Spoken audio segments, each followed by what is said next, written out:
This is CheloniaCast, episode 68. Today we are joined by Dr. Craig Stanford, who's a professor of Biological Sciences and Anthropology at the University of Southern California. He's a specialist in primatology and herpetology.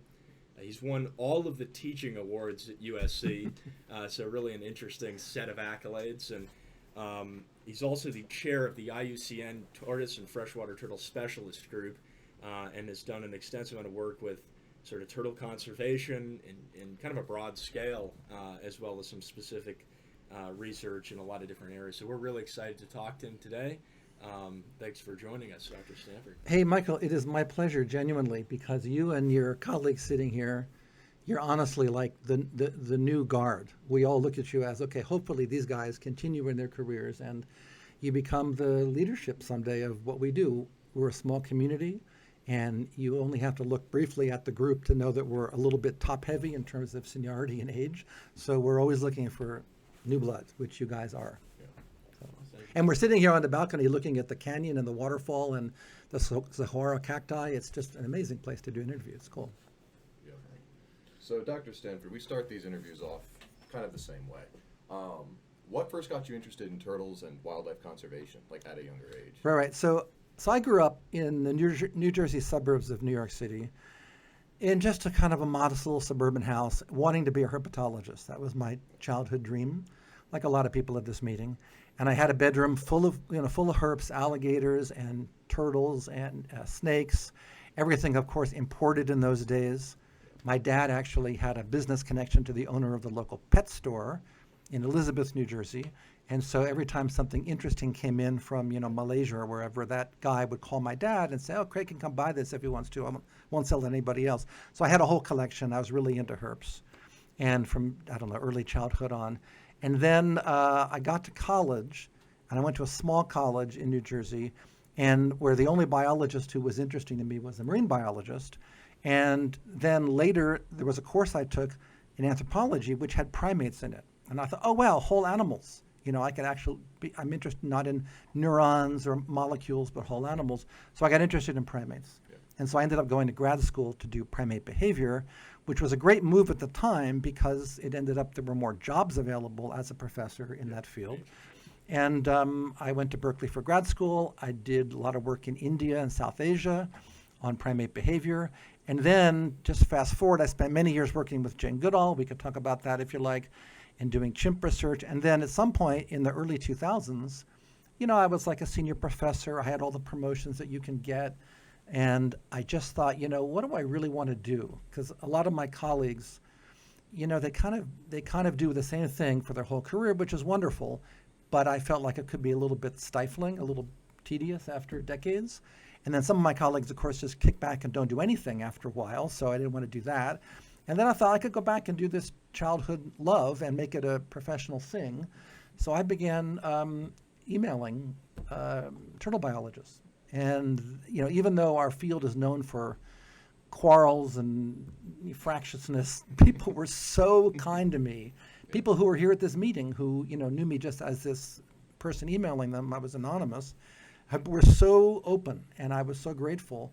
And I ended up developing it not just as a childhood hobby, but as a second career, which is what it is now. So, I'm curious, just to step back maybe for a little and explore your interest in primatology and your research early on in that area.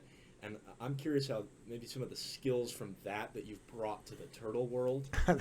Well, what I always joke about is that you may not realize, even though you guys are biologists, you may not realize how intensely difficult it is to follow wild chimps. Because they're in terrain that's just like this, except it's covered with dense tropical forest. And you're often crawling because they don't necessarily use trails. So you spend a lot of time doing full body workouts. And I would lose 25 pounds in the first 6 weeks. I would just go, now I wish I could do it again for 6 weeks and lose some weight, but it was like a huge, intense thing. Okay, the joke was that that's something you do when you're in your 20s and 30s. And then later in life, following tortoises is really a very different skill set. And weight, I feel like I can do that when I'm 95. So there's kind of a weird transition that way. Not many people I know who do primate research are still, when they're like 50, 60 or over, going out to a forest and actually doing the work. They have their graduate students, they have undergraduates, they have field assistants. So, people ask me, what's the connection between the two? And I could make something up, but the honest answer is that the only connection was they were my two personal interests from early in life. One when I was a kid, one when I was an undergrad. And, you could say primates and turtles and tortoises, they both live these long, slow lives. They rely on a slow reproductive rate and high survival rate as adults. But that's kind of where the similarities end, right? So, but yeah, I find them both really compelling animals to study. And ironically, and Russ Mittermeier may have told you this, they are the two most threatened groups of vertebrates in the world. There's no other vertebrate group, which is a large group, where you have hundreds of species in each one, that is so threatened with extinction, where more than 50% of the members of that group are in some highly threatened status. The difference, I mean, that would be an interesting thing to just talk about, is the numbers, because there is sort of a debate behind which one is in a worse position. Yeah. I mean, what are your thoughts on that in terms of... I mean, the threats they face are really different, because even though they both, primates and tortoises and turtles, both face habitat loss threats like every other living thing on the planet, unlike primates, except in a few exceptions, turtles and tortoises face the threat of being commercially valuable in the pet trade and in the food trade. So that's a big bad thing for them.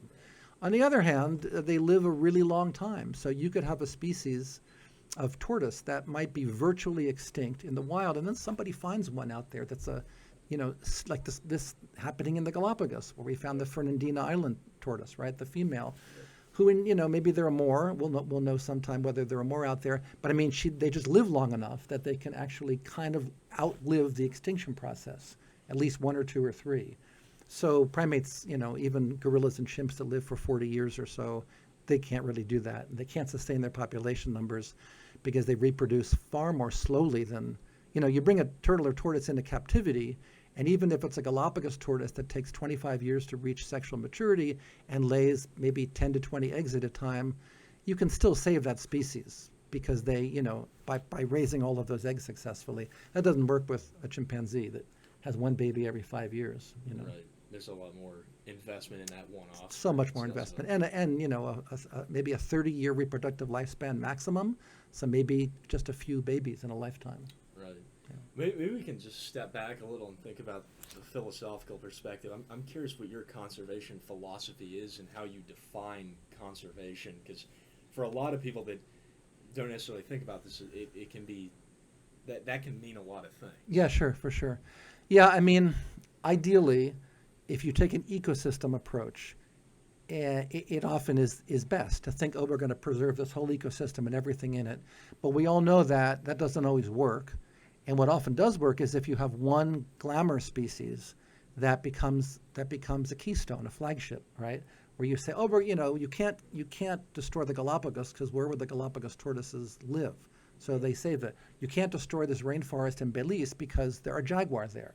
So that strategy works. The big split in conservation is between the old school people who took kind of a colonial approach, which was to go into, I'm not even considering captive breeding here, just field stuff, go into a developing country and basically start telling people what to do. And just say, you need to do this, you need to stop hunting, you need to stop trashing the environment, you need to do this, this, and this. And, we don't do that anymore, at least not to the extent that we used to, because it is colonial and it often backfires because you engender resentment. But on the other hand, there are a lot of people who I think wisely say that when we argue for sustainability and we say, if you can make people's lives better, you can create a better situation for conservation to work. But the cynic would say, well, if you make people's economic status better, they have money to buy guns, and they will just more effectively decimate the wildlife. And I know people on both sides of that divide, whether sustainability is a real thing we can achieve or whether it often is just a buzzword that really kind of backfires. I know people on both sides of that divide. I'm not exactly sure which one is right. So, I mean, for me, you're asking, like, what's my concept of it? My concept is preserving the ecosystem, because it's much more than just turtles or primates, right? But that doesn't always work. I wrote another book, actually, that I think you mentioned even. I was surprised anybody knew about it, about Southern California and what a bizarre, unnatural place it is, and how we could try to restore a semblance of a natural habitat. And my point was just if every house had if one house per block had a native plant garden, you would effectively have a national park that stretches across all of Southern California. And the animals you need to preserve there are like the little obscure pollinators that we don't even think of, the insect base, So that requires protecting an ecosystem, not any single species. Right.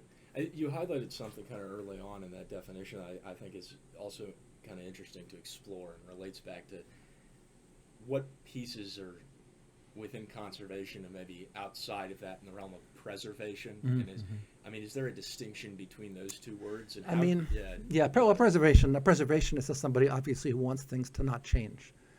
And in the real world, go to Europe and you have European parks that are national parks but allow people to carry out their traditional farming practices or whatever they've been doing for many, many generations in the interest of not throwing people off their land, but trying to persuade them, incentivize them to do something that's more in tune with the natural world, so the two can kind of coexist. Then you have other people that say, no, that's just a fantasy that's going to work. You have to just preserve things. And I guess I'm more of a mind that if you can preserve something, you should. If you can convince a foreign government that this rainforest is more valuable to them economically if it's used for ecotourism than if it's just allowed to be cut once and then it's dead, then I think that's a good thing. So I'm all in favor of preservation. It's just that preservation, it doesn't always work because you have to. We're not setting the rules. We're negotiating with a lot of foreign governments and other people who have very different values in much poorer countries. Right. Yeah. Protecting the whole habitat makes the most sense. Yeah, totally. The connectivity of the ecosystem, the structure, that sort of thing. When it comes to captive breeding, that's kind of a situation where it's. Where does is that useful in the realm of conservation? And I'm not really a fan of captive breeding, although maybe it's hypocritical for me to say that because I had a good-sized captive collection, and I've been a captive breeder, not on a large scale, but I bred a lot of Burmese star tortoises over the years, and I don't anymore have any kind of a captive collection to speak of, but I'm not a fan, and I do think the idea that you're, quote, saving, you'll see many websites of commercial breeders who say that they're saving the planet by lowering pressure on this species or that species through captive breeding. I'm sorry, I don't think there is compelling evidence that that's the case, except in rare cases, a handful of cases out of the 365 total species, where the species is obviously, like Burmese stars, is obviously gone in the wild, and the only hope is to breed them in captivity and hope to reintroduce them someday. But I think in the vast majority of cases, captive breeding is not an answer, and in many cases, it actually depletes wild populations because the breeders nevertheless want wild stock. They want to enhance the genetic diversity of their collection. They want to add to the numbers that they have. Obviously, they can bring animals in from the wild and sell them as captive bred and invest much less in them and so make more of a profit. So I know it sounds critical, and I know we have people here at the meetings every year who I respect a lot, some of whom are really doing conservation-related stuff as part of their life, but many are not, and I really think that some of the really big captive collections in the world are kind of just zoos, and ultimately really don't, even if they've made breakthroughs and bred some rare species that nobody else has bred, that ultimately they don't really contribute to the future of these species, and in some cases they may actually hurt the future of these species. So, except in rare cases, for sure plowshare tortoises, Burmese stars, a number of others, Rhaphodus, we can use a lot of captive breeding of a few species, but I think less than 10% of the total species. So captive breeding as like a last resort is really good. Yeah, if you're down to only a handful of animals, then what choice do you really have? If you're down to a handful and it's obvious they can't find each other in the wild, it's obvious they're going to be gone shortly. But then it's a slippery slope because then people will argue, oh, hey, this is a doomed population. I'm going to collect them all. I'm going to bring them back to my facility. Easy to brand as conservation. Yeah, and then here's the other thing, and again, I'm going to offend people, but that's fine. So obviously, if you are a policymaker or you're contributing to policymaking and conservation, but you also have a commercial stake in these animals, you have a whole different calculus, right? Your whole thought process is different, even if you are conservation oriented, if you are commercially motivated in part. And that doesn't mean that you're just somebody who breeds in order to sell. It also applies to people who just have big collections, who say that these are for the purpose of preventing species from going extinct. But nevertheless, they have to fund this somehow. So they're often selling animals, trading animals. They're often part of the commercial side of this, even though they're not doing it for a profit per se. They're doing it to fund their own operation, but they're still in the commercial world. So therefore, my point is that therefore, they're talking out of both sides of their mouth. And when they give an opinion about policy, whether it's about CITES or about any kind of IUCN decision that they hate, I don't trust their opinion. Motivated by personal. Because there's something under there that we all know, and we don't want to offend these people by saying it too harshly, that there is a indirect or direct commercial stake that they have in this species being kept in captivity. Right. Yeah. So the overall, it seems like the captive side of things can be useful, but more in the realm of repatriation and things where you're putting things back. Yeah.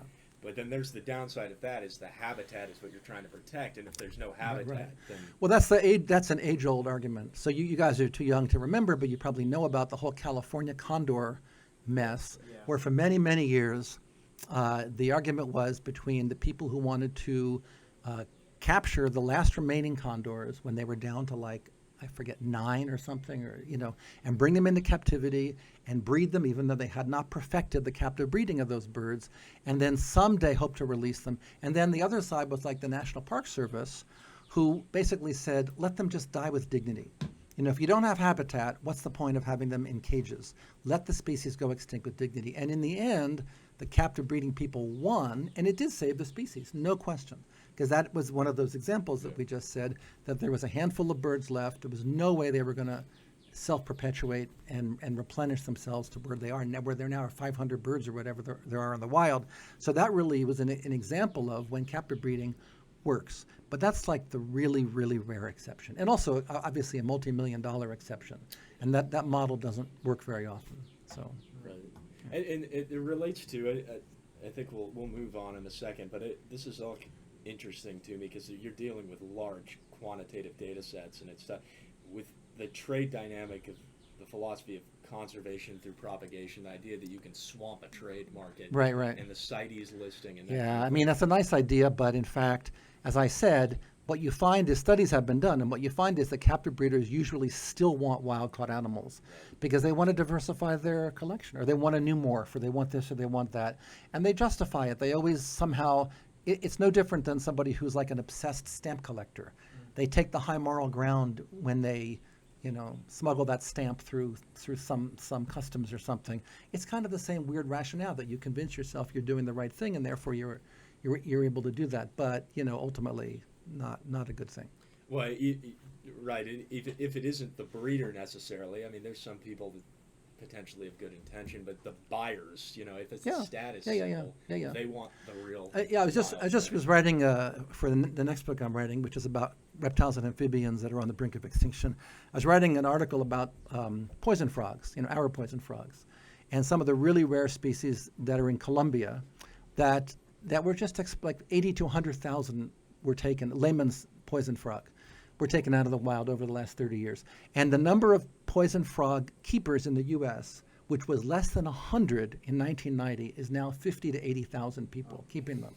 So the demands are incredible. And the study, which was published in Herp Review, estimated that the majority of frogs sold in the U.S. today are actually being captive bred. But certain species, it's still just so much more profitable to smuggle them that the captive bred thing is not saving them. So, there's always that thing that goes around. But then also a number of the breeders who claim to be breeders, we know that they're not really breeding, that their facilities amount to clearinghouses for wild-caught animals. So, that's about enforcement and regulation, all that. But so, I'm just skeptical. I'm just a little dubious. And except for the handful of species that we know we have to intervene, protecting them in the wild is so much better. It's interesting. It's an economic question. I don't know if there's anyone that has done a really thorough analysis of that. There's so many ways you could look at supply demand and figure out where is that intersection, at what point is the supply saturate. But for rare species, I think, like what you're saying, the supply just creates more demand. It really does. It really tends to do that. I mean, there are species where, like Burmese stars, where I don't have a number, but I'm guessing there are more than 25,000 captive Burmese stars these days around the world. They're being bred, a couple thousand a year just in Myanmar. So it's a huge they'll never go extinct, even though they were functionally extinct in the wild, and only worked by people like Kalyar and Steve Platt have ensured that there is a reintroduction program going on that has had some setbacks, but overall has been a great thing. So that's a case where, maybe it works, and the species is not going anywhere as long as we can find a place to safely release them. But for the vast majority of species, not just turtles and tortoises, but everything else as well that is popular in the pet trade, the human greed and the desire to acquire is intense. It always will be. And so you mentioned you've written over 16 books, and that number may be different now, but that's what I could find. But a lot of different books, and that's not a common thing for someone who also is involved with research. And so you have a interest in communicating things beyond. Actually, yeah, I get sniped at a lot by colleagues for this. Because I've written actually almost 20. I think the next one is my 20th. Not that the number matters, but really all it is that about maybe 15 years ago or so, I had never written a book 20 years ago, and I was coming up for tenure. And I was in an anthropology department at that time. That was my primary appointment. Every faculty member had published a book with a prestigious press. And I went to the chairman and said, "So I'm doing well for tenure. I'm like the most published person in the department." He said, "Well, you don't have a book." And I was ticked off because I said, "We don't write books." So I wrote a book. I wrote a monograph. I put a bunch of articles together that I would have otherwise published separately. And I published it. I really enjoyed the process. It was nominated for a top award. And it was good. It was all good. And so I decided just to do that. So I basically always have a book going alongside whatever else I'm doing. Sometimes it's a scholarly book. The last chimp book was a scholarly book. Sometimes it's a more popular book like The Turtle Crisis that's just coming out.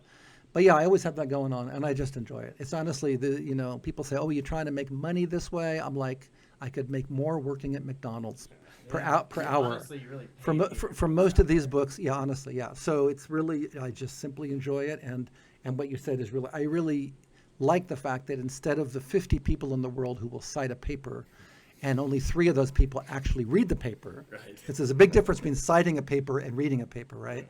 Your H-index, if you guys know what that is, that's the metric we measure academic scientists by. Your H-index goes way up when your papers are cited, but nobody cares if they read them. But if you publish a book, then maybe a few thousand people will read it, and they kind of actually read it, because if they're going to buy it, they'll probably read it, right? So but really, bottom line, I just enjoy the process, and I do get a lot of nice feedback from people about it. Yeah. Jack and I have talked about this quite a bit. Yes, it's just quite a bit. the academics sequestration kind of in one Yeah. corner versus Yeah. if everyone sort of focused on the communication, I think we would do a lot. You're Yeah. talking about a situation where you need buy-in from as many people Yeah, as possible. and don't forget that in many cases, the research is funded by taxpayer money. So the idea that you would communicate your results to the taxpayer, or at least some segment of the tax, is kind of a nice idea. Yeah. But not many people do that, and many of my colleagues really look down at that. They really frown on it. It's just too crass. And what's funny to me, what's ironic, is in almost every case where some colleague has said something sarcastic to me, like at a conference, like, "Oh my God, Stanford, another book?" I learned that person is actually trying to write a book themselves. and sometimes I've actually been sent the manuscript to review, and it's often really bad. So I no longer feel any shame or whatever, or hesitation about writing the next book. It's because How are you going to bring new young people into this too? Exactly, If yeah. I came into this reading Peter Pritchard's book. Exactly right. Yeah, same for me. You think didn't about come into reading genetics papers or anything. Right, exactly. Yeah, in fact, I always talk about, because Russ and other colleagues of mine who started publishing really early, like as teenagers, they were publishing papers. Russ went to Central America, poked around the food markets to see what turtles were being eaten, and he was, I don't know, an undergraduate or even younger when he published a report on that. I was like in a working class family in a working class town. I had no idea and no role model to know that you actually could publish data or do something scientific. So to me, it was all books, like you said. I had a little library, and that was it. So I think the book model is a good model. And then, people would say Peter Pritchard, who did a lot of sea turtle work early on and did some really important other work on, Galapagos tortoises and whatnot, alligator snappers, was primarily a popular book writer for most of his life. But look at the impact that he had, right? He had a huge impact. So. Yeah, it's kind of straddling the border between science and in Yeah, communication. yeah. It takes extra time. Not that there are certain things I think that are so technical that it's challenging and they're useful. And you could make the argument, I guess, that some of those things trickle down to those that support it, the results. But Well, I find that, and you've written papers, right? You've written conference papers for sure. Right. I find that once you've done it a number of times, writing a journal article is a formula. You have your data, it seems like that. and then everything else is fleshing out the data, and it's a real formula, and you can crank them out if you're proficient at it. And when I began writing, accessible science, I like to call it. So it's a scholarly book, but it's published as a quote academic trade book, so people can read it who were just like educated people. It's hard because I would write a page and it would just be so dry, and I'd write it again, it would just be fluffy. So striking the right tone where you have intellectual content but is conveyed clearly is difficult to do. Right. Well, in one of your most recent books, The Turtle Crisis, that's a really interesting one that I'm excited to kind of dig through. But I'm curious in the process of that. That's the other thing about that with anything like preparing a presentation for a conference, writing a book like that, you're learning in the process. Totally, yeah. It's like you guys might not appreciate this yet, but when you teach, you also learn. Like I've written 2 textbooks with co-authors, and I didn't want to do it at first at all. I was like, textbooks? Oh man, so dry, such drudgery. But actually writing a textbook felt very much like teaching. It didn't feel like I was writing, it felt like I was teaching. Because it's that content, and it was done from my own courses. So yeah, once you get into that mindset, it's for me, it's just really, I get up every morning. So here's what happened, just in brief. Yeah. I came back from the field from South Asia, where I've been doing primate behavior work, grad student at Berkeley. I had just gotten this out of the blue invitation from Jane Goodall to go work with her as a postdoc, which was shocking. That's nice. And so I came home. I did not want to be a grad student anymore. I just wanted to get my thesis written and done and approved and then get out, which is what I ultimately did. But it was scary. I had not that much time to do it. And I had a postdoc waiting for me at Ann Arbor, University of Michigan. So point is, I came home and I lied to the University of Michigan and said, oh yeah, this thesis is mostly written, when I hadn't started yet. And then I just began getting up every morning at 5, and I sat down and I wrote. And I'm a little bit compulsive about writing, and I wouldn't get up for breakfast. My girlfriend would get up and do her thing. I'd just be writing, and I wouldn't allow myself to get up for breakfast or leave the desk until I'd written a certain number of words, not pages, but you do a word count on your document, words. And I continued that pattern for decades. So the difference is that I used to have a word count that I wanted. I had read that Stephen King wrote 1,500 words a day. I thought I could do that. It's different because you have to research stuff and you got a lot of referencing and whatever. I could do that. So I really would say 1,000 words a day, which is like 4 pages of a manuscript. And now it's probably 500. But I still had that thing where I sit down in the morning, not at 5 anymore, but pretty early, and I don't really want to stop until I've written something substantial. Or, maybe part of a grant or something. And then that, if you write 500 words a day, it doesn't sound like that much. It's 2 pages, but over the course of a year, it's a lot of writing. So if you just do that as your life, and if you enjoy the process, that's been my kind of key to productivity. That's interesting to know, especially for us, getting interested in you have to like it. And of course, I mentor grad students. I have a grad student right now who's 2 of them are struggling with their thesis, and of course it's scary when you have to sit down and write a multiple, maybe my thesis was 300 pages, but maybe a 200-page thesis with some articles already in manuscripts in there. And I always tell them, don't think of it as a whole thesis. Just think of them as chapters, which are like term papers, and each one is going to be like 30 pages, and you're going to do about 5 of those, and there's your thesis. But don't think of it as one huge project, or you'll be terrified. You'll be depressed every day. So, and then you get into that rhythm, and surprisingly, it becomes just a part of your life. It becomes like anything else you do in life, actually. Yeah. And I've never lost interest in it, fortunately. So we'll see. Well, in the process of writing the Turtle Crisis, I'm curious, what were the things that stand out to you most that you learned about turtle conservation? Right. The idea was, we went back and forth. So what happened was, in brief, I was negotiating with Harvard University Press, who have published 5 or 6 of my books. And I was negotiating with them to publish this book I wanted to do about the world's most endangered turtles, and we weren't agreeing on anything. I mean, about the structure of the book, the length, et cetera, and content. And then I was with Eric Good one day, and he just said, what if Turtle Conservancy published this? You wouldn't have to worry about editors and fancy presses. And I said, wow, that's incredible. Now, when he said that, neither of us knew what is involved in publishing a book, which is really, so like 2 years later, it happened, but between the cost of publishing a book, and there are about, 100 or more photos in the book, most of which are Turtle Conservancy photos, some of which are mine. But between that process and the layout process with a graphic designer and the editing process where we used our own in-house editor who does the magazine, the Tortoise, and then my writing and all, it was a lot of work and it was very expensive. So I will be eternally grateful to Eric and TC's generosity for that. But really the idea was, okay, let me write 16 essays basically that are compelling cases about critically endangered turtles and tortoises, where there's also a really interesting backstory. There's some context to it, like the smuggling trade for plowshares, or the efforts to get the Potonemus expansa protected in the Amazon. So each chapter has, I hope, kind of an interesting context and not just about the turtle's biology itself. That was kind of the idea. And then the last chapter in the book, actually, which was excerpted in the current issue of the Tortoise that's just coming out, the magazine, I got to spend several nights. Have you guys ever spent nights with nesting leatherbacks? Oh my God, so incredible. So George Heinrich, who is at the meetings here, who's my colleague and friend from Florida, took me around 2 different trips and 4 nights total on the beaches where the leatherbacks are being monitored when they nest, along with lots of loggerheads and green turtles. And it was Florida Leatherbacks Inc., which is a nonprofit that does beach monitoring. And I just got to sit. In one case, I just said, can I just sit here for the next 2.5 hours while she does her whole routine from start to finish and goes back to the ocean?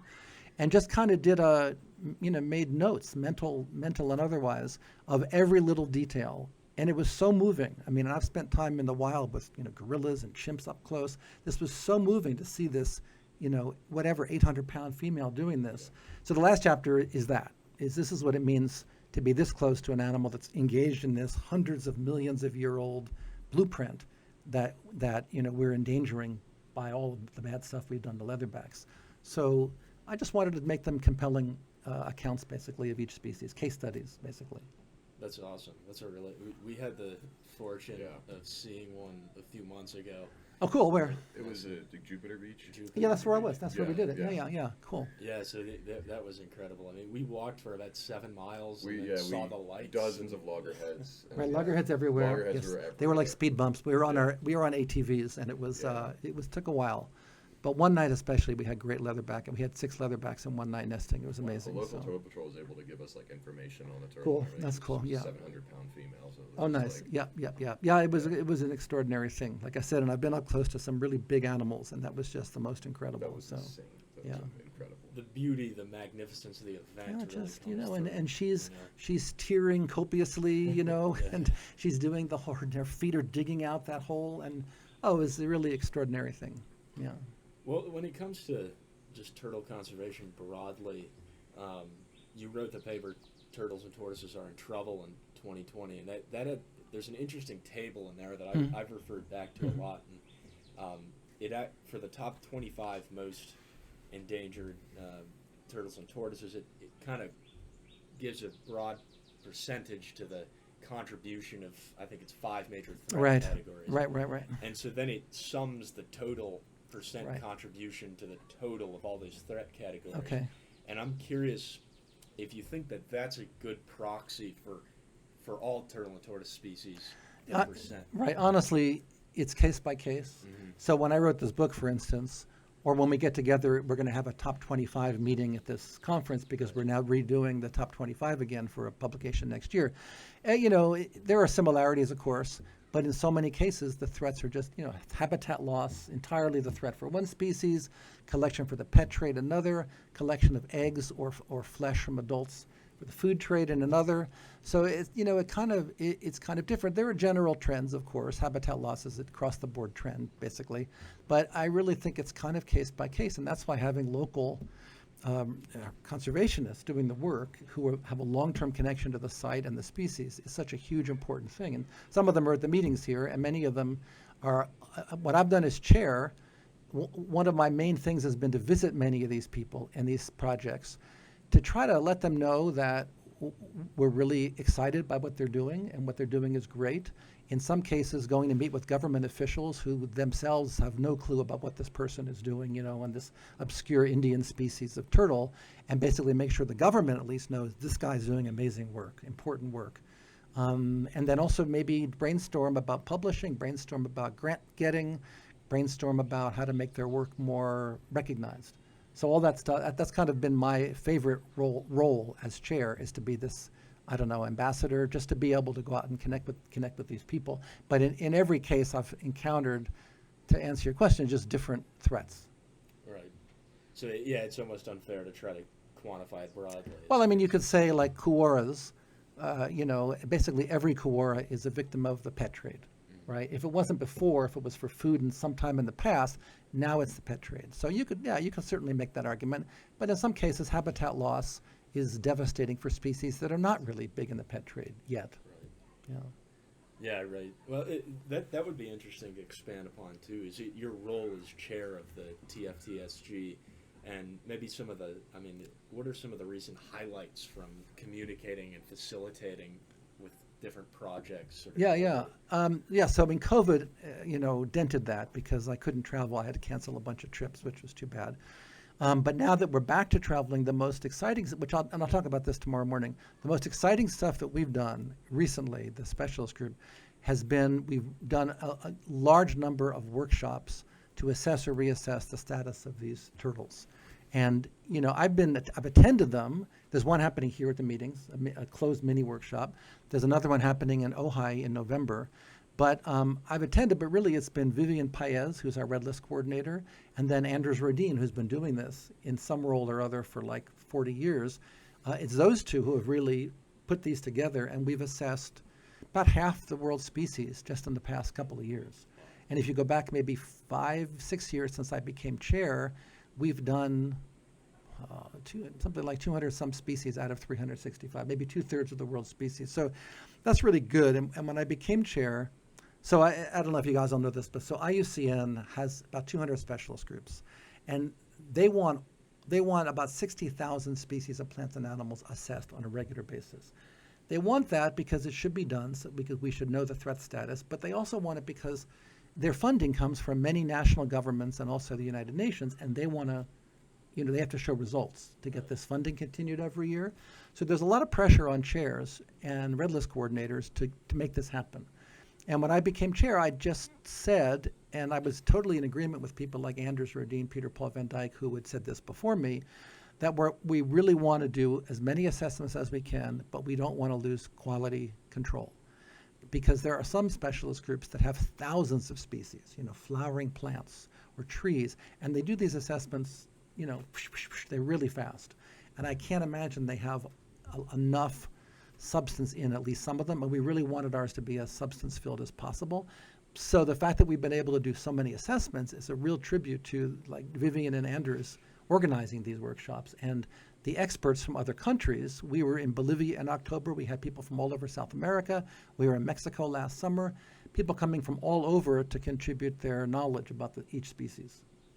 It's all, the quality control side of it is interesting. All of those documents are publicly available, and it's definitely comes through. Each category will have information, and it's clear there's been a holistic review. Yeah, and so the reports are the assessments are only as good as obviously the information that goes into them, and they take a long time to come out because after we do our side, we do the assessment, we revise the assessment, we review the assessment, then revise it, and then it goes to IUCN, and then they have a process, and it's usually 2 years before it appears online in the Red List. So it's a lot of work that goes into each one. Right. Maybe we could talk a bit too.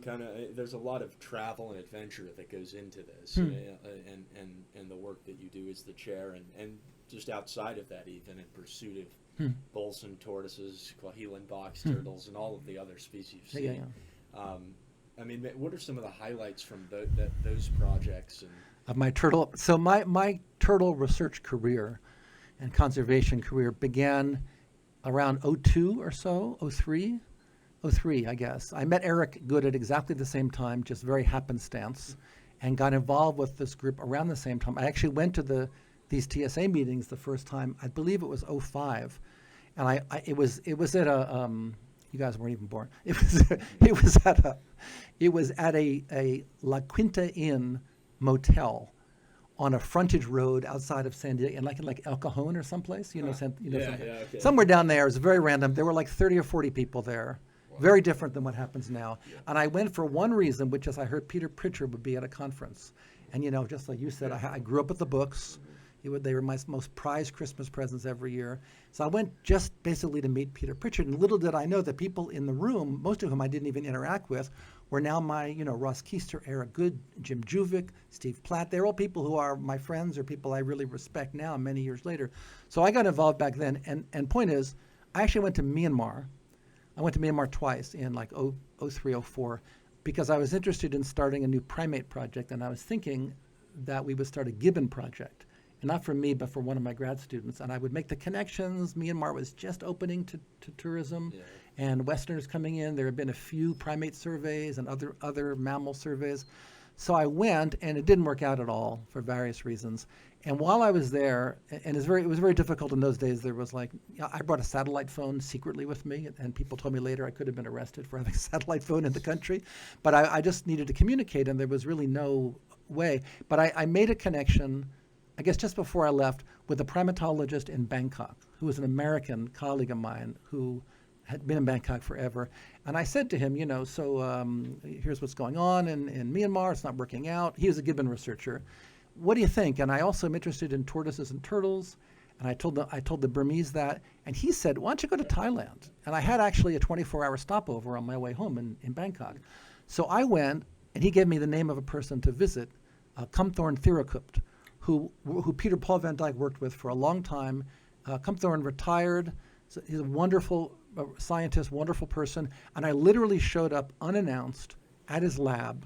Like I had to find the university, find the lab, just showed up, and I just walked in. I was like, hey, I am, and I wasn't even a turtle researcher. I had like a primate CV. He put aside all of his teaching that day, got his grad students to cover for him, and he spent the whole day with me talking.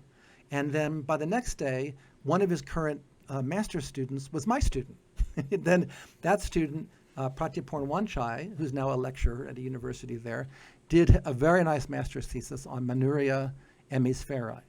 I think the best study that's been done. And it only ended because we had tagged the animals, with transmitters, and we also had tags, if found, please return to. And the warden of the national park that we were doing the work in saw an animal on a trail and said, I don't want my tourists seeing the evidence of humans with the tortoises. So we had to stop the study. And then we moved it elsewhere. And then Pratyaporn did his PhD on Manuria impressa in northernmost Thailand on the Laotian border. So that was amazing. That was how I kind of got involved in the early 2000s, and it just kind of took off from there. And that's when I said earlier, I got so much help from people. It was phenomenal. If you tried to enter right now, if you decided you were going to do chimp research, and you began emailing primatologists who do chimps, their first question would be, who the hell are you? Who's your professor? What lab are you in? What's your intellectual perspective? They would be very guarded.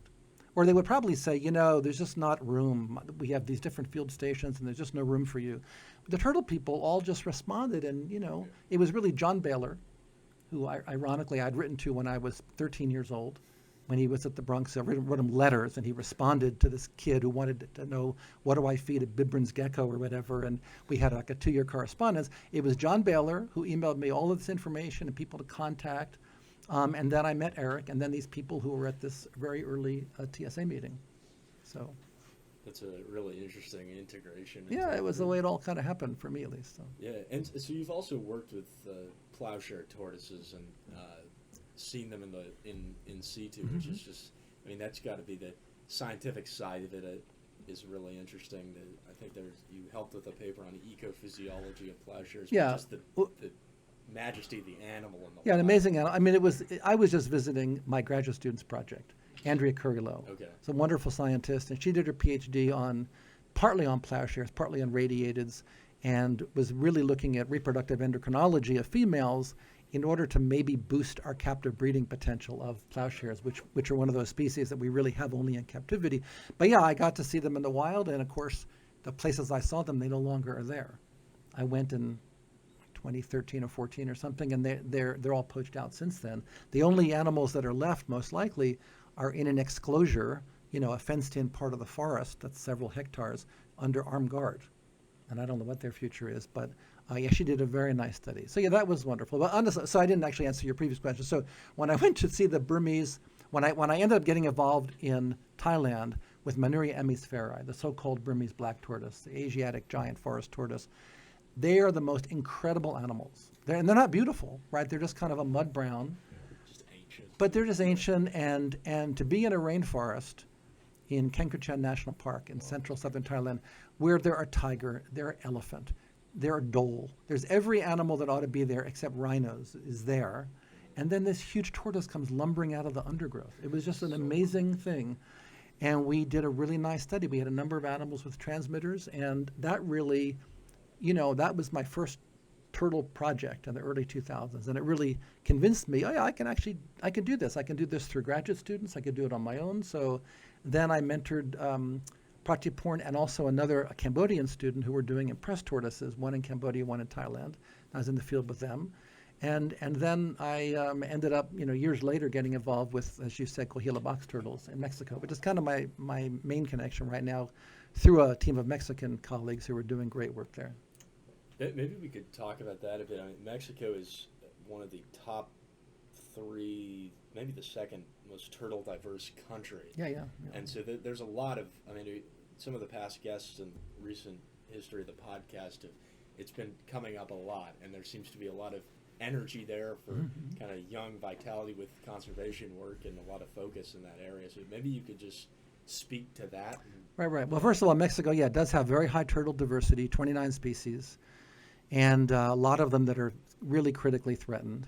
It also has a very large community of excellent herpetologists, including turtle biologists. And so the work that we do in Coahuila, my colleague, Dr. Gamaliel Castañeda, and a graduate student, Sarah Valenzuela, and others have been working there since 2011, doing the work with these animals. I joined them in 2017. And there are people like Gama all over Mexico working with different species. So first of all, there's a lot of turtle diversity. There are a lot of good scientists out there doing conservation-related work. And it's really challenging because, the Asian network of smuggling animals, sometimes legally taking them, but often smuggling, has really turned to Mexico. And a lot of these kind of sternids that, you'd think, why are they so popular? They're kind of shy little mud brown animals. They are really big in the Chinese trade and the Asian trade. They're small. Status if they're rare, like vote-eye, but they're also small. You can keep them in an aquarium in an apartment, and they're worth big bucks. And so that's why they're being taken from our own streams in the U.S. Yeah. And then also we worry about Mexico a lot too. So we worry about Cuatro Ciénegas because it's an isolated valley. The box turtles in particular are easy to find if you know where to look. And we worry about the future of the place because it's under so many threats. Agriculture, water table dropping, population of people growing, ecotourism being maybe a bane as much as a boon. So yeah, we're concerned about it. But I've been involved there, and Turtle Conservancy I think I'm able to say this now. After 2 years of negotiation, we just bought a piece of the valley in Cuatro Ciénegas, a small piece. That's awesome. Like 1,000 hectares, which is obviously, we bought turtle habitat that has all 3 turtle species on it. And so we just signed off on it. And it was a long process. And during COVID, another prime piece was sold to a Mexican philanthropist who has promised me that he will protect the land in perpetuity. He didn't buy it to do anything, sinister with it. But yeah, we really need to do more of that, more land acquisition, more conservation work. Right. So we've holistically sort of talked about the threats, the magnitude of a lot of these things, specific examples, but just in terms of the future trajectory of turtle conservation, and you're extremely involved with all of this. I'm curious, what are the things that worry you most, the trends that worry the most, and maybe the trends that give you the most hope for the future? The trend that gives me the most hope is that we have a lot of countries that have young scientists, which previously did not have anybody. That's awesome. You know, like I spoke to the Desert Tortoise Council some years ago, and you get up in front of these people, there are hundreds of people there, everybody's focused on one species. And I pointed out to them, they're complaining always about, resources and internal frictions. And I said, look, guys, do you realize that there are 364 other species out there, most of which have at most one person working on them or zero? And you've got an army.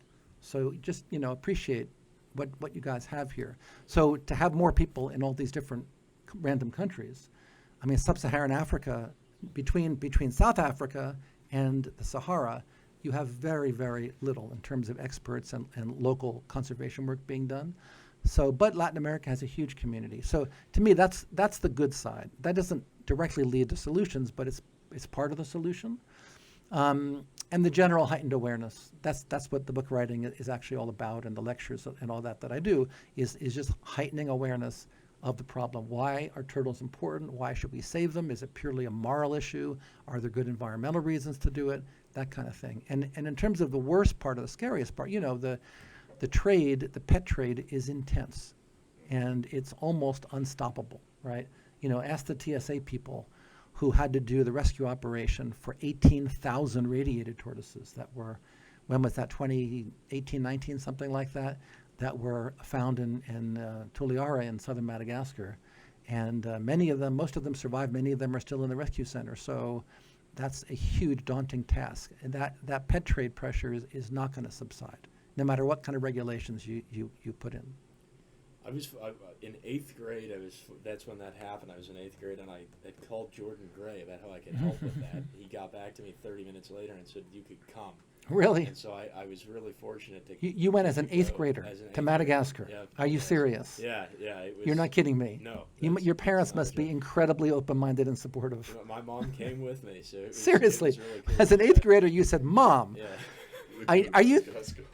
I have to go to Madagascar now." Yeah. So Wow. It was incredible to be there. I think I was saying, "Mom, I have to go to Yankee Stadium now." That was for me. That was for me the big reach. So that's pretty impressive. I think like all of us, we kind of all got the bug really early. Yeah. The turtle Well, clearly, but having the bug is different than actually being able to do it. Well, that was made possible by a lot of different people, and TSA was really supportive with That's that fantastic. sort of thing. No, and we want to. I'm being funny, but we want to encourage obviously all the young people we can here and every other culture also, because we need them. In fact, in my role as chair, one of the things I've tried to do is to diversify the specialist group in terms of national representation, in terms of gender, and in terms of the age structure also. So it's the future, obviously. I think about a lot of that is kind of analogous to the ecosystem. It's like with more diversity in an ecosystem, you have more functionality. Totally. Overall. Totally. Is that kind of the way to think about it? I would. I know there are studies showing that when you talk about diversity issues in the workplace, that workplace communities that are more diverse have men and women, have various ethnic, that they're more productive. So it's all good. For me, it's primarily that we have people around the world who are just often just stellar, and often they're working with limited resources and limited recognition, and we want to help them get more of both and be connected to the international community. So, and that also applies to young people. Yeah, it's cool, especially now. Like when we're all younger, you come to a meeting like this, and you're just kind of amazed with everything. But now, having a little more experience, it's like that energy. I think we all feel that, and it's exciting to be connected now with all the upcoming students. Totally, and I would encourage all of you, without knowing your publication or your conference track record too well, that's how you get your name out there. Because like I saw you give your paper, and I think I talked to you very briefly in Charleston, but then we see somebody and we say, hey, that person's a young person, undergraduate or something, but we're like, wow, well, if that person continues their interest in graduate school and beyond, what a great thing for the turtle. You've seen how small we are. Right. This meeting is going to have, I think, fewer than 300 people, or maybe 300 people. So it's a small community, and obviously not everybody at the meeting is actually a turtle biologist. Some people are more or less in the community, so we need to grow the community for sure. And the specialist group is now 400. It was about 325 or something when I became chair, because we wanted to be, the more the better.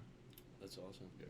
Maybe we can briefly talk about some. You've done some work with theory of mind, animal cognition, and this is kind of a change of direction. But something that has come up a lot in this podcast is social behavior in turtles and how that's kind of an upcoming field. I'm curious what your take is on that, having worked with primates. Right. I mean, yeah, obviously I worked most of my career with the most intensely social non-human animals on the planet, right? So, I mean, the history of science in this area is that the more you study an animal, the more social you learn that it is.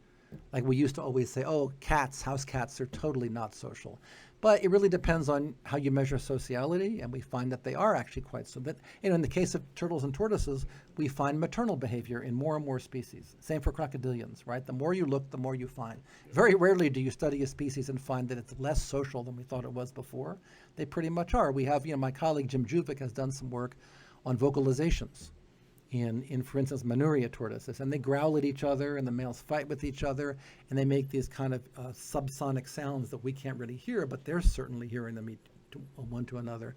So that's obviously been a big thing for primates for 100 years, and it's strongly related in primate research to cognition. So, there is a field of turtle-tortoise cognition, obviously at a much lower level, but I think that sociality is just the norm. The more you study an animal species, the more you learn that it's in unexpected ways, being social, whether it's a crocodile or a tortoise. Right. I actually did a great episode on that with Gabriel Dorwick-Cohen. Yeah. Talking about communal factors in turtles, and I briefly mentioned that while working with diamondback terrapins in Delaware, I've noticed there's a bit of a matriarchal structure within. Yeah, interesting. I don't doubt that at all. People who have captive groups of box turtles often have to deal with the intense dominance hierarchy. Anyway, yeah, so that's just the case. And there was a paper a couple years ago, Camila Ferreira of Brazil gave a paper on, I believe it was on Podocnemis expansa and vocalizations, maybe between mothers and hatchlings, or mothers and hatchlings that hadn't hatched yet, I forget. But anyway, the more we study, the more we learn. It's that simple. Right. And intelligence-wise, I mean, for instance, in Ojai, we have this really nice group of Galapagos tortoises. We also have a nice group of Aldabra tortoises, and we have some interest, and a little bit of work has been done on looking at intelligence issues and cognition in those guys. Because there have been studies, if you look up the literature, on just how smart Galapagos tortoises are in terms of long-term spatial memory. Yep. They have color vision, so they can be given some of these simple cognitive tests, and they have really excellent memory.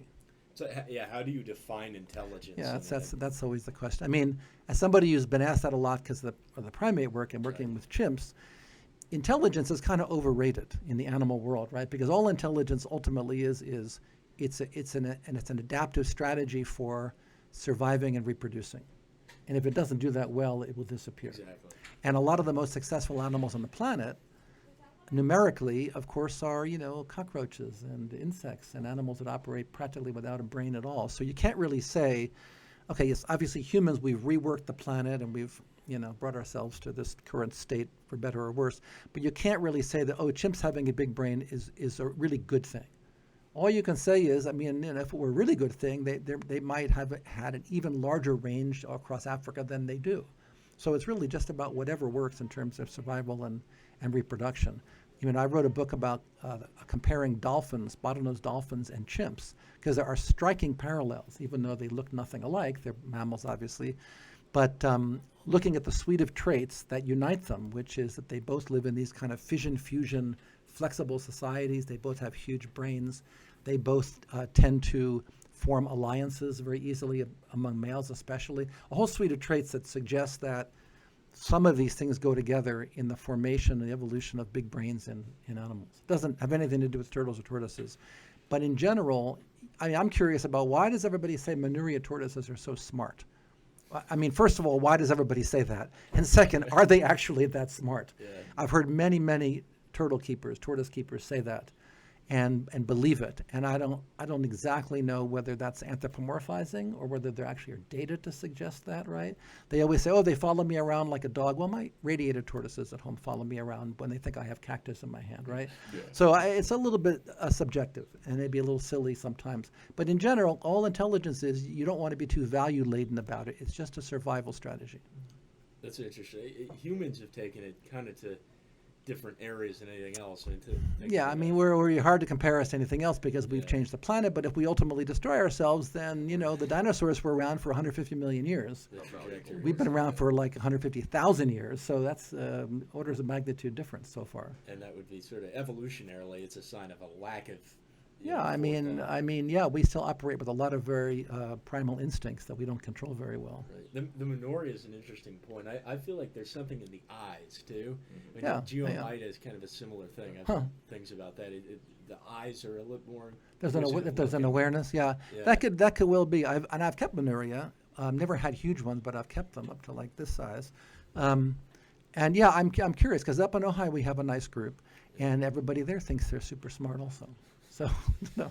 On the other hand, radiated tortoises, I feel, are just not particularly cognitively gifted. They're beautiful, but like many beautiful things, even in the human world, they're not real bright. Yeah. So yeah. You're not the first person to say that. Right. I bet. Yeah. Well, I think some of the we could go into kind of briefly the stuff that doesn't necessarily make it into a book or a paper. Oh. But I'm curious what your most memorable encounter with a turtle or tortoise was. I mean, most people would say it was going to the Galapagos, yada, yada. And yeah, that's amazing. But I really do feel, for me, the most formative one was going to this, like I said before, rainforest in Thailand, and montane forest, and having these big tortoises lumbering out of the undergrowth. And what else is really cool is, the Manuria emys has these very large spurs between the tail and the hind legs. And the Thai name for them is six-legged tortoise, because these spurs are really big. And you'll hear stories that they're actually used as limbs, which seems silly because they're just these little spurs. But I saw them scaling like cascading water coming across a rock face, scaling that rock face almost 90 degrees. Just like the that. spurs assisting in that movement. I mean, I don't know, but their climbing abilities are amazing, and they use them also. So that was also incredibly, and then they're big tortoises also. Yeah. Maybe it's a 50-pound tortoise. So I thought they were incredibly impressive. So for me, and then the leatherbacks that I'm saying, those two turtle encounters, experiences were probably the most memorable things for me. And non-turtle wise, I always have to say, when I lived with Jane Goodall in that project for 6 years off and on in Tanzania, and you're out in the forest every day with wild chimpanzees. It's an unspeakably incredible experience because they look at you with the eyes of a human. They look at you and you see the intelligence. You can't figure out what they're thinking or feeling, but you see the intelligence. And in fact, some of the chimps at Gombe, at Goodall's site in Tanzania, have a mutation. You know how we have the whites of our eyes, the sclera of your eyes is very obvious. It makes us much more expressive when we look at people. And other animals don't have that. They have just brown or whatever color. But there's a mutation at Gombe in which a couple of the animals over the years have had white sclera. And to sit in front of a chimp and have it look at you, sometimes out of the corner of its eye, just the way that a human would look at you with the whites of their eyes showing, you just see another human. It's really an incredible thing. So that I always felt like that was the greatest privilege was, and there was a weird time in Gombe in the early 90s, maybe my second or third year working there, when there was an outbreak of meningitis that actually killed one of our most beloved field assistants, bacterial meningitis. And so Jane was worried about the chimps, because they're genetically the same as us practically. So everybody was banned from the forest. And the only person there who happened totally randomly to be vaccinated was me. I got all the immunizations, and some doctor said, oh, you should have meningitis also. So I was the only person allowed in the forest for like 10 days until somebody arrived with vaccines for all of us. And so I got to have this Jane Goodall 1961 experience where there was no one in the forest but me and the chimps. Nobody was going to show up. And I was I was studying hunting and meat eating was my thing with the chimpanzees. And it happened that week was a big week for them to hunt. And it was an incredible thing. And you're out, it's dense forest, but then it breaks out into open areas, and you're sitting on a grassy cliff overlooking a magnificent, huge Lake Tanganyika, and you're hoping that one of the aggressive chimps doesn't knock you over the cliff. But otherwise, you're just sitting looking at them as if you are part of a family, part of their little social group. So that will always be a peak experience. Anybody who's done work with great apes has that kind of memory. That's a very different experience. I think that turtles are kind of not as relatable.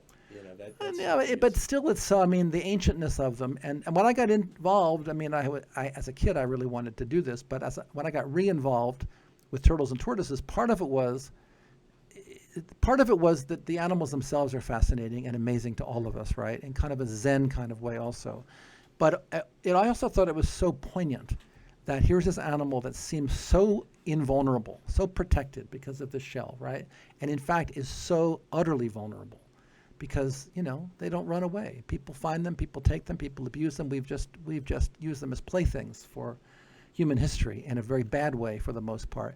And I just felt it was so poignant. And also, our community of turtle biologists and conservationists, we're small compared to the people, even the people studying primates. There are many more folks out in the world doing that, and they have actually much more funding.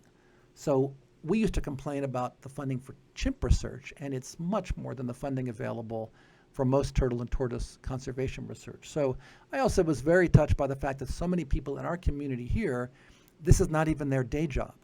Anders Rodin is a surgeon, is a retired surgeon, and yet dedicated his life to this out of passion. So that to me is, that's that word amateur. He's not an amateur; he's a professional. But that word amateur means literally someone who loves something. That just is so amazing to me. That we're not all doing it in this community just to climb a career ladder, but out of passion for the animals and to try to save them. That's a big inspiration for me. Talking briefly with the primates and primatology and cheloniology, I guess, for lack of a better term, there is some overlap. I mean, you spoke about that at the last meeting. I'm just curious what the genesis of learning about that was. What did I say? Well, I only know there's a weird parallel that Russ Mittermeier also is a primatologist. In fact, if you asked 100 primatologists in the world, 99 of them would have no idea that he has any interest in turtles. And I only many years ago, like decades ago, I remember seeing a book. I forget which book it was, and the photo credit said Russell Mittermeier, and I thought there can't be two Russell Mittermeiers, right? But there must be, because this isn't the same Russell Mittermeier who I admire. And so, but in fact, yeah, we both had this interest. And in fact, my whole role at IUCN was because Russ kind of pulled me into this and said, not that long. I mean, I've been involved in the turtle community for 20 years or 21 years, but in a serious way, maybe for the last 15. And then it was only maybe 10 years ago that Russ started saying, oh, you should be involved in the specialist group. And Russ has been, the chair of the primate specialist group for, I don't know, more than 30 years. And most of these concepts and words that we use, Russ coined these terms and created this whole structure of like the top 25 thing for primates. So yeah, he kind of pulled me in. And at first I just thought, no, this isn't going to work. And then eventually he persuaded me. So. I was talking more about the the use of tortoises by... Oh, I gave that paper. Yeah, Yes. That was really fun and rewarding for me. So what you're talking about is that I've done all this chimp work for many years, and my specialty was chimps eating meat. Right. But where I worked on chimps in Uganda and in Tanzania, there were no tortoises left. They were gone. They had been there one time, but they were gone. However, there are forests in Africa where chimps were known to eat tortoises. And in fact, this all went back to like 2004 maybe, when a friend of mine who knew that I'd gotten interested in tortoises sent me a photo that he took on a chimp survey in northern Congo, in DRC Congo. And he said, hey, what is this? Because you'll know this, right? And it was a Conyxus hingeback tortoise shell crushed, an animal that had just been crushed, apparently by a chimp using a rock, because they use these percussive tools, and then eaten. And he said, well, this is weird, because, and I then looked into it, and the tortoise wasn't even in its expected distribution. It was kind of a new range record for the tortoise. And then we had never had a photographic record of a chimp doing this. Then a German colleague of mine working in Gabon began to have systematic data on this, or more systematic, not just an anecdote. So I gave a paper basically suggesting that the density of hingeback tortoises of the different species that overlap with the range of chimps, that it might be impacted by chimps. I mean, the fact that they're not in some forests or very rare in some places might not only be from human depredations, but from chimp depredations. So it was really just an idea. But it was really cool for me because I'd never had a chance to talk about both those animals in one paper before. Yeah. I put it on Instagram. I was so excited. That was an amazing talk Yeah, I last remember. year. It was really fun, and I had pulled some video. I asked Simone, she's the German researcher, for video, but then she just said, just look on YouTube. There's a really nice set of clips. So I used that and showed it during the talk. So yeah. That's really exciting. Well, we can start to wrap up. I think another kind of personal side question is just over all of your explorations and travels, and there's some adventures that probably stand out for, good or bad reasons. But I'm curious, what are those?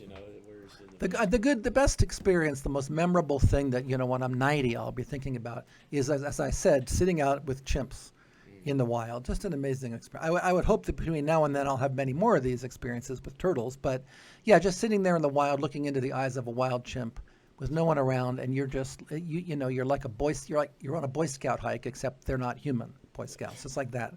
So that was, and then I don't really like to play this up because it wasn't like I was almost killed or anything, but I was attacked by a chimp once in the early 90s. Frodo, who was the largest male chimp, who has long since died, but he was alpha and he was aggressive to people. He was a chimp who, when he was a baby, Jane Goodall allowed him to kind of play with her shoelaces and be around her, and he lost all fear of people. And he was just big and aggressive. He weighed more than any Gombe chimp has ever weighed. And we all were on the alert for him all the time. Meaning if you were alone out there in the forest, you had to know where he was. Because like I said, I would be sitting on a cliff, and Frodo enjoyed hitting people. Like not biting us, that would be really bad. He just would hit you, like with a fist, or kick you. And in fact, you've never seen this probably, but I was in a National Geographic documentary that's online, The New Chimpanzees. And the scene that I'm in talking about chimps, Frodo comes. Out of nowhere, Frodo appeared over a hill, like out there, and the producer sitting with me said, "Stop talking about whatever you're talking about. Talk about Frodo." And Frodo walked right through my lap, and then the shot cut, so you can't see as the viewing audience that he then turned and he karate kicked the cameraman down a hill. Oh my God. And the cameraman is yelling, obscenities at Frodo, but he's literally rolling down this hill. And I'm just sitting there laughing. And it looks when you see the program, it looks like I'm laughing, I don't know, at my own thoughts or at Frodo, but I'm not. I'm just laughing because I knew this was going to. Anyway, so I was following the chimps one day on a steep hill, kind of like that hill in front of us. And there were fruit trees at the top that the chimps frequently went for in the month that this happened. I think it was October. And so we got up there, we were there, it was tough work, climbing up the hill fast behind them. And then the chimps left and took off down into a ravine. And I took a break and just sat on the hillside enjoying the morning view, a spectacular, vista. And then I heard something and I turned around, and Frodo was not with the chimps down below. He was behind me, way up on the hill. And that's the worst place to be because he's got the elevation advantage. And of course, as soon as I turned and saw him, he started barreling down this hill at me. It kind of felt like a bear attack probably. And I grabbed a tree because that's what we always would do. And I grabbed this tree, and unfortunately the nearest tree that I grabbed, which was a big tree, it was like that diameter, was dead. And I really think Frodo could see this, and I couldn't. And he launched himself at the tree, and there was a sickening crack. And I fell. Fortunately, I fell this way, and the tree fell the other way on the downhill. So, and I was shaken up a little bit, just startled. And then I kind of looked up and looked over the tree that was now a fallen log, and there's Frodo sitting on the other side, just staring at me. And I thought, oh, well, this isn't over, is it? And Frodo then walked across the log. It came over to me, and then I did the whole thing you do when you're attacked by a bear. I just covered up my face and my neck, and Frodo just sat down next to me, began to do this. I'll do it again. Like that, like what's inside? What's inside there? In that, he's just tapped me on the skull, but hard, like 10 times, and then he stopped, and then he groomed me. He groomed me. He went through my hair. But the thing is, he's an adult male chimp, and I can feel his hot breath on my ear, and his canines are like 3-4 inches long. They're right there, and then he just walked away. He just literally walked, and so then I was a little shaken. I decided to go back home, back to the camp. And at dinner that night, I told Jane and everybody about this, and they all looked at me, and they clearly thought I was making it up, clearly, because nothing like that ever happened before. The next day, this is the gratifying, the next day, a visiting researcher went out with the chimps. I was doing other stuff, and he had exactly the same thing happen to him by Frodo in the same spot, same scenario, and he came back and said, yep, that's what happened. It really happened. So those kinds of things. And we all thought it was funny, right? Because nothing really happened. I just got kind of shaken up, and he bullied me basically. And we debated, was he trying to hurt me? Was he just playing with me? Was he treating me like a low-ranking chimp? What's going through his mind when he does these evil things? And then, not then, but maybe 2 years later, Frodo attacked a local woman who was walking through the forest in a place she shouldn't be in a national park with her toddler strapped to her back in the cloth that African ladies use. And Frodo heard the baby crying and took the baby and ate the baby, because chimps do eat meat. So then it was no longer something researchers thought was, oh, ha, ha, ha. It was a big deal, and there was a debate about what to do, and the debate was settled as he's a wild animal. He was doing what chimps do. They do eat meat. So, yeah, it's like, you work with wild animals, and they're so habituated to us, the chimps, that they just treat us like we're flies on the wall. But then occasionally things happen that remind you. So anyway, that was kind of a bad, that was a bad thing, actually, yes. Wow. Yikes. Yeah. Yeah. Sorry, I was going to say, before we wrap things up, I did want to get this in earlier, but I didn't really have the chance. I just thought it was really interesting. You were talking about the mutation in the sclera where it's more white. Yep. An interesting parallel I see with that is in turtles, specifically Spangleri.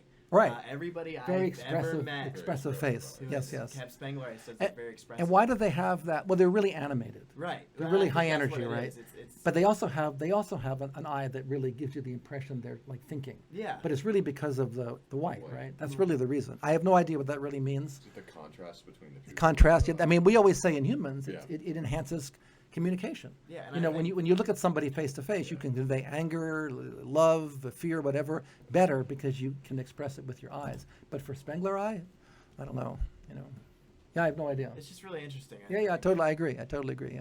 Yeah. I thought about this with the cooter, I call it Testudines. Yeah. You see some Well, turquoise, that kind of thing. And many of them have that stripe through the The eye. transorbital bar. Yeah, that breaks up. It breaks up the if it's maybe a predator looking for an eye strike. I don't know if there are predators who do that. It breaks up the outline maybe, but there are a number of taxa that have that. Yeah. Or helping with polarization, sensitivity, potentially. Oh, that's was interesting. another That's idea. interesting. I Okay. always- Orientation. I was about Okay. to say I've always wondered if it acts sort of as a gyroscope because it. That's interesting It because you don't see that. stays parallel to the Yeah. Earth's gravity. Right. But you don't see that. You see it in any other. A lot of the kind of sternids and They like don't snapping have it. turtles have the starry Yeah. sclera that gives them like a starburst thing.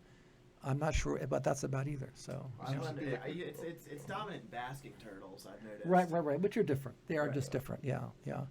Almost all pseudomys and graptomies have it. Like So almost all. I've always wondered. That if makes that sense. It's That their makes way sense. of writing themselves after diving. That's off interesting. logs. Oh, that's interesting. Okay. Yeah, well, this has been really a great discussion. I think that sort of the last thing we like to wrap up with is, with a successful career in biology sort of broadly, what are the pieces of advice or a piece of advice you give to someone who's Oh, looking right. to make Right. turtle work a career? Yeah. So I always tell students, like undergraduates who come to my office, sometimes they have very focused interests. Now, you guys are unusual. And you in particular, you're just unusual because when you were in 8th grade, you went to freaking Madagascar. So that's just really extraordinary. But I always tell undergraduates, don't get too focused too early because your interests will change. And so before throwing yourself into something, just take the range of courses and think about the different options and don't come in when you're a freshman and tell me, I want to study chimps eating meat in Tanzania or something. It's just too early. Even first-year graduate students sometimes change their focus, right? So get a really good grounding in, in biology. My program, even somebody like my student Andrea Currilo, who did conservation work, she had to do a thesis that was basically evolutionary biology. The evolution of reproductive endocrine systems, something like that. So just remember that depending on the program you're in, you may need to do a very grounded in basic science project, even though you intend to do conservation work later. But you want to get your credential that way. Even like Russ Mittermeier. Russ got a PhD at Harvard doing work on monkeys in Suriname. But he also did a primate action plan, the beginning of the same model that's used for many, many different taxa of animals now. And he was very open back then as a grad student. I don't want to be an academic.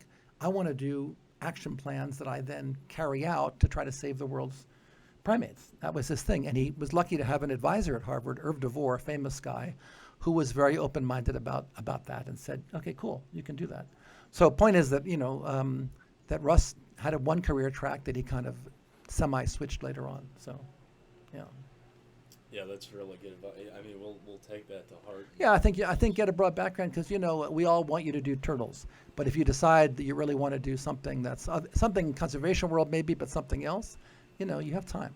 Yeah, I could definitely attest to that. Russ kind of told me it was funny because I kind of did the opposite. I worked with Audubon for 11 years. Oh, is that right? Cool. Yeah, Cool. and I was always into birds and just switched to turtles. Cool. Yeah, and I actually was, as an undergrad, I also thought I'd be maybe a bird biologist or a herpetologist, and then I got interested in primates. So yeah, there's a lot out there, It's fun too. I mean, being like now, I'm starting to see. I think some others too. It's just like there's different areas that the turtles kind of bring in the interest in data and that sort of thing. And there's so many ways you can make those side interests. Absolutely. And explore that. I mean, like we were saying, like cognitive studies of giant tortoises or of Manuria or anything related to that social behavior studies.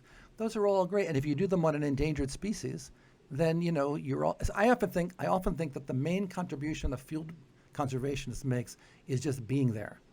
That when your feet are there on the ground, especially if you speak the local language and you connect with the community there, that your physical presence is a big deal. It's as important as whatever work you're doing because you show the local community. They say, why is this foreigner here? He's not there to harm our lifestyle. He just wants to protect this turtle and work with us to figure out a solution. Maybe how we can use these animals. We can be eco-tour guides instead of harvesting their eggs, that kind of thing. So yeah. Right. Well, that's awesome. I think we can kind of finish off there unless there's anything else you'd like to add. I think it was great. Yeah. Covered the bases. Well, we do. Okay, so at the end, now we're done with the meat and everything. Yeah. We'd like to do a quick round of turtle. Oh, you're going to ask me. You wanted me to give you a trivia question. Sure, yeah, if you want to give us a few. Yes, right. trivia I'm questions. glad that I had advance notice, or I would have nothing. Yeah. And is that right? And then I realized when I started thinking of questions, I go right to like academic-y questions that you probably fine. would never be it's asked. no old. That's good. Is that good? Encourage Yeah. that. Okay. Well, here's one that's not really totally academic, and you might know this. So I was thinking that not long ago, like 2 years ago, I visited a particular natural history museum in the world that was one of my favorites ever. And in that museum, in terms of turtle-related things, there was one of the best specimens of Araphidus swinhoai, preserved in liquid in a very big jar. Behind the scenes, first there's that, and then second, it was the home base of one of the most eminent turtle biologists ever, who was actually not by training a turtle biologist at all. And there's actually a room in the basement of the museum where this individual created the most amazing collection of turtle shells that open with brass hinges and devices, so you can see the inner structural morphology of each turtle species, of many, many. And this individual, further hint, has many species of animals named after him, including at least 2 turtles. So what's the museum and who's the person? Oh, I got you. This is a good So one. happy. I have I was sure you guys would be like, okay, boring. It's not Bauer, is it? No, that's a good guess. No. And I can give you hints. But I mean, think about it. This was a major European. It's a major European figure, one of the great European turtle biologists. He was actually an ichthyologist, I believe, but he did a lot of turtle work also. What time frame? Was this more recent? Time frame, I'm going to say late 1800s, early 1900s, I'm guessing. Yeah. Right? I think early 1900s, I would say. And he's got, definitely 2 turtles named after him, 2 aquatic turtles. And he's also got what else? I think there's an amphispina, a siren named after him. He's got birds named after him. Oh, I think Siebenrock? Is it? No, close. No, Not okay. Siebenrock, no. Well, what is the scientific name of the Florida mud turtle? Oh, Craniosternon. Bauer. No, not that Florida. No. Steindachner. Steindachner, right. So I'm talking about Franz Steindachner, Okay.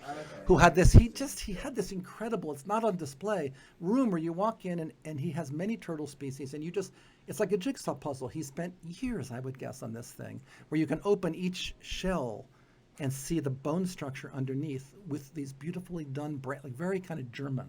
Perfect. Wow. And it's the Vienna Museum of Natural History. Yeah. So if you're ever in Vienna in Austria, go. It's really cool. That's good to know. Yeah. That's All a right. great question. I have others, but do I need more than one? No, I mean that That's was good. That was a good There one. you go. That was And, really and good. informative for your audience, right? Yeah, and very informative. informative. There you go. Okay, That's right. exactly what we If were it looking takes for. us more than one guess, it's a good question. That's good. Good. Perfect. Yeah, I'm sure you guys are just rattling off these. You know. Yeah. All right. Well, thank you again, Dr. Stanford. This has been incredible. It was a pleasure. It was good. Good luck to all you guys. Yeah. Thank you. Thank you.